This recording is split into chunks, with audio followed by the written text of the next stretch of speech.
దేవునికి మహిమ కలుగునుగాక. ప్రిలారా, ప్రభునామన మీ అందరికీ వందనాలు తెలియచేస్తూ ఉన్నాను. దేవుని వాక్యాన్ని ధ్యానిందాము. కీర్తనల గ్రంథం 78వ అధ్యాయము 70వ వచనం. తన దాసుడైన దావీదును కోరుకొని గొర్రెల దొడ్డిలో నుండి అతనిని పిలిపించెను.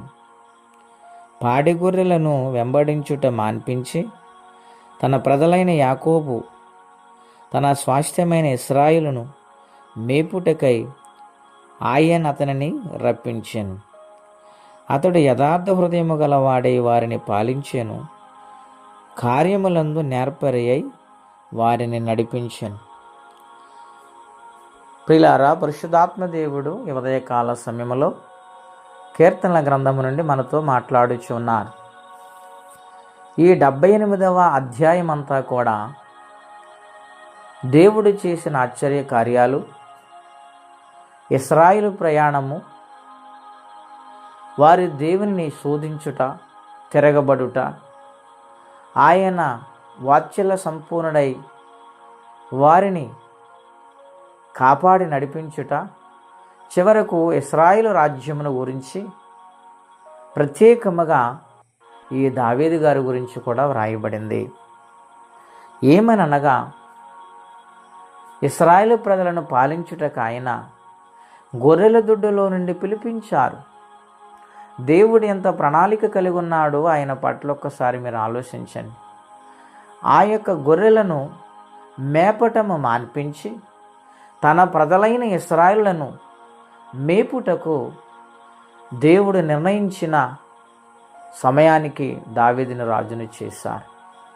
ఇశ్రాయేలును పరిపాలిస్తూ ఉన్నాడు. ఆయన ఎలాగూ పరిపాలిస్తున్నాడు?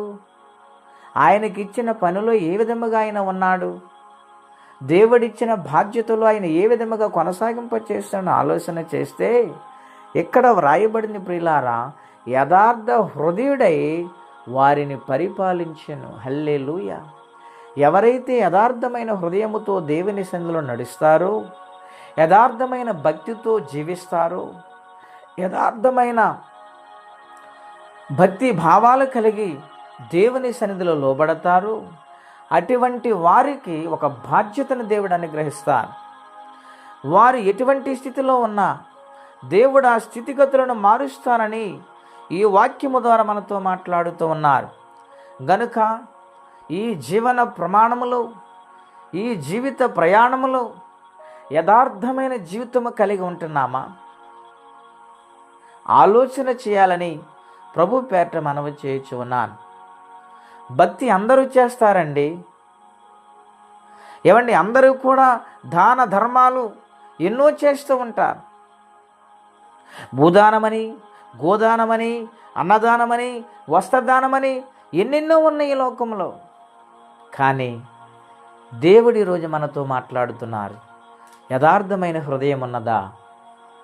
దేవుడు మనల్ని చూస్తున్నాడని మాట విషయములో, ప్రవర్తన విషయములో, చేస్తున్న పని విషయములో, చేస్తున్న ఉద్యోగములో, వ్యాపారములో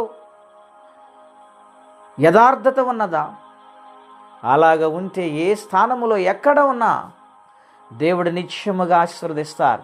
గొర్రెల దొడ్డులో నుండి ఆయన్ని పిలిపించి ఇశ్రాయేలు దేశములో ఇశ్రాయేలును పరిపాలించడానికి రాజుగా ఉన్నత స్థానాన్ని ఇచ్చారంటే ఆయన ఎంత యథార్థమైన హృదయమో దేవుని సన్నిధిలో, దేవుని ఎడల ఉందో ఆలోచన చేయాలి. మనము కూడా అలా బ్రతికి ప్రభు కొరకు జీవించేవారుగా మారదాం.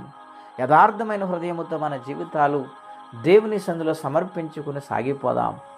ఎవరైనాను ఇంకాను బలహీనముగుంటే ప్రభు సన్నిధిలో నేను పాపినని ఒప్పుకోండి. దేవుడు ఖచ్చితంగా ఆ పాపం నుండి విడుదలిచ్చి రక్షణ కార్యం జరిగిస్తారు. తదుపరి దీవెన నిత్యముగా వస్తుంది. ఇటువంటి అప్పులున్నా, ఇటువంటి కష్టాలను దేవుడు తీరుస్తారు. యథార్థమైన హృదయముతో బ్రతకాలి. అటువంటి కృపా తీర్మానం పరిశుద్ధాత్మ దేవుడు మనందరికీ దయచేయనుగాక. ప్రార్థన. పరిశుద్ధుడైన మా తండ్రి, ఘనమైన మీ నామం కొరకై స్తోత్రం చెల్లిస్తున్నాం. యథార్థ హృదయముతో ఎవరైతే నడుస్తారో వారిని మీరు విడిచిపెట్టే దేవుడు కాదు నాయన. నువ్వు గొప్ప దేవుడు గనుక నీ కనికరము చూపించి వారి జీవితాలను మారుస్తానని, వృద్ధిలోకి తీసుకొని వస్తానని, కాపాడుతానని వాగ్దానం చేస్తున్నాం. ఉన్నతమైన స్థానాన్ని ఇస్తానని వాగ్దానం చేస్తున్నాం. గనుక ఈ కడవరి దినాల్లో భక్తి జీవితంలో నైనా జీవిత ప్రయాణములో నీకు లోబడి జీవించి యథార్థంగా బ్రతుకు మనస్సు మా అందరికీ మీరు అనుగ్రహించి మహిమ తెచ్చుకోమని, ఎవరి కష్టాలు బాధలు ఇబ్బందులు ఉన్నారు వారికి సహాయం చేయమని యేసుక్రీస్తు వారి పుణ్యనామమున ప్రార్థించి వేడుచున్నాము తండ్రి. ఆమెన్. దేవుడు దీవించును గాక. ఆమెన్.